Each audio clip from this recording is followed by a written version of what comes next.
दोस्तों, welcome to Ayesha haunted diary. मैं हूँ आयशा।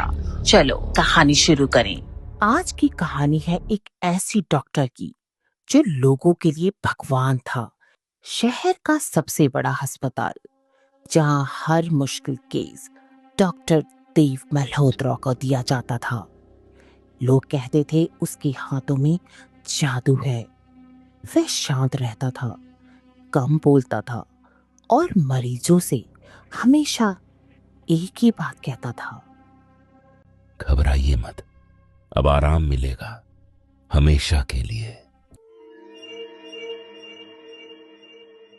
लेकिन इस बात का असली मतलब किसी को कभी समझ नहीं आता था। सालों पहले एक कार एक्सीडेंट में अपने इकलौते बेटे आर्यन को डॉक्टर देव ने खो दिया था। उस हादसे ने उसे अंदर से एकदम तोड़ दिया। उसने अपने बेटे की मौत को कभी स्वीकार ही नहीं किया। धीरे धीरे डॉक्टर देव का पागलपन और मौत का असर उस पर बढ़ता जा रहा था। डॉक्टर देव का रुझान काली शक्तियां, तंत्र मंत्र, काले जादू की तरफ जाता गया। उसे विश्वास हो गया था कि अगर वह कुछ खास ऊर्जा और आत्माओं को इकट्ठा कर सके तो वह मौत को हरा सकता है। अब अस्पताल उसके लिए इलाज की जगह नहीं बल्कि एक प्रयोगशाला बनता जा रहा था। वह ऐसे मरीजों को चुनता जिनका कोई रिश्तेदार नहीं होता। वह उन्हें खास नीला इंजेक्शन देता। वह इंजेक्शन शरीर को सुन्न कर देता लेकिन दिमाग को पूरी तरह जागता रखता। अब मरीज अपनी आखिरी सांस लेता। डॉक्टर तभी एक अजीब मशीन चालू करता। उसकी आखिरी ऊर्जा को कांच के जार में कैद कर लेता। धीरे धीरे उसने बेसमेंट में 99 जार जमा कर लिए। हर जार में नीली रोशनी दहकती रहती, जैसे कोई अंदर जिंदा हो। तभी अस्पताल में एक नई नर्स आई, माया। वह तेज और बड़ी ही जिज्ञासु थी। उसे जल्दी ही महसूस हुआ कि कुछ तो गलत है इस अस्पताल में। रात को वो अक्सर देखती कि बेसमेंट से कोई आवाजें आती हैं और जैसे कोई इधर उधर चल रहा हो और जैसे कि कोई धीरे से रो रहा हो। एक रात उसने हिम्मत करी और वह बेसमेंट में नीचे चली गई जहां किसी का भी आना मना था। माया का दिल अब तेजी से धड़क रहा था। वह धीरे धीरे बेसमेंट की सीढ़ियां उतर रही थी। ऊपर अस्पताल एकदम शांत था लेकिन नीचे हवा भारी लग रही थी, जैसे किसी ने समय को रोक दिया हो।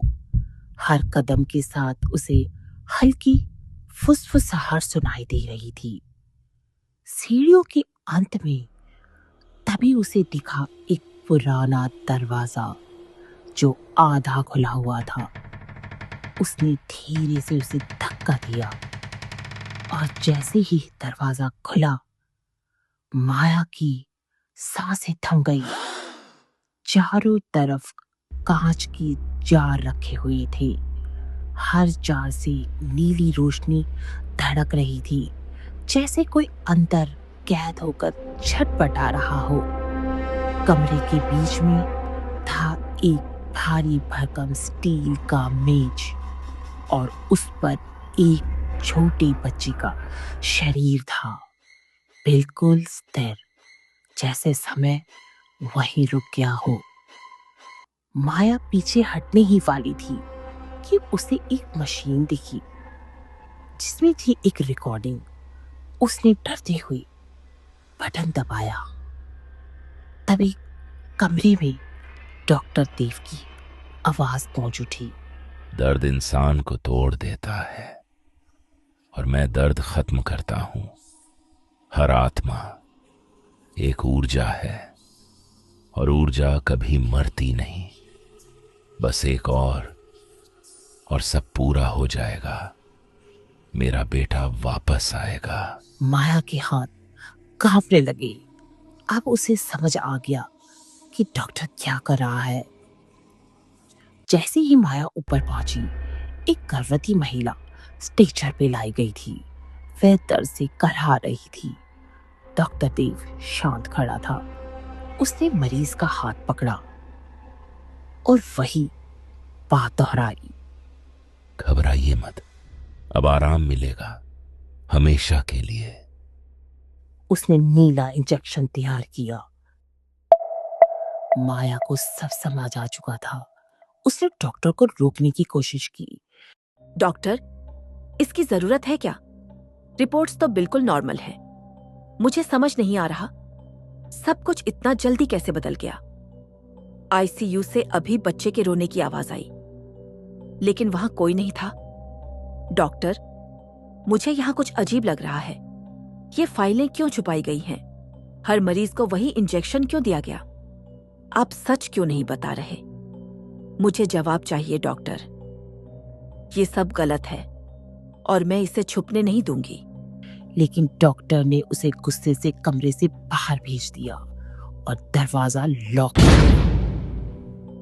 कविता ने डॉक्टर का हाथ पकड़ के कहा, मेरा बच्चा। डॉक्टर, आप उसे बचा तो लोगे ना? लेकिन कुछ देर बाद उसकी हालत बिगड़ने लगी और मरते हुए उसने डॉक्टर की आंखों में देख के कहा,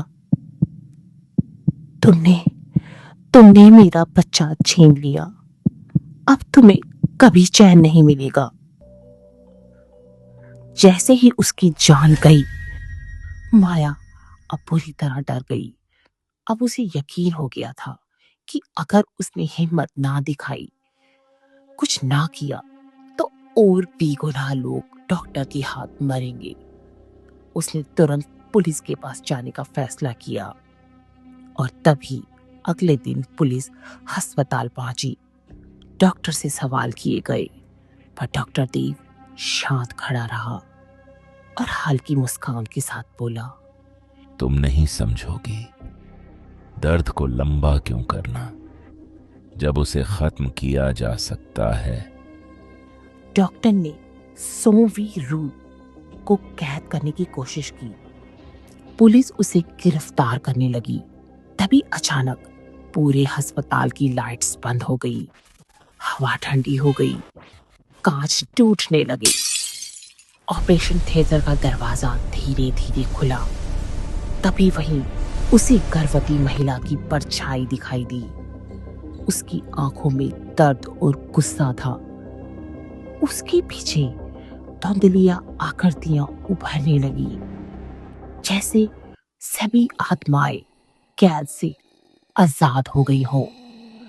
डॉक्टर देव पीछे हटता गया, लेकिन उसके होठों पर अभी भी एक अजीब मुस्कान थी। देखो, वे सब वापस आ गए। तुम लोग इलाज देखते हो, मैं मुक्ति देता हूं। हा, अब कोई दर्द नहीं, सिर्फ शांति। अचानक हवा में जैसे वो जकड़ गया हो, उसकी सांसें टूटने लगी। उसकी हंसी धीरे धीरे डरावनी आवाज में बदल गई और फिर अचानक वह जमीन पर गिर पड़ा।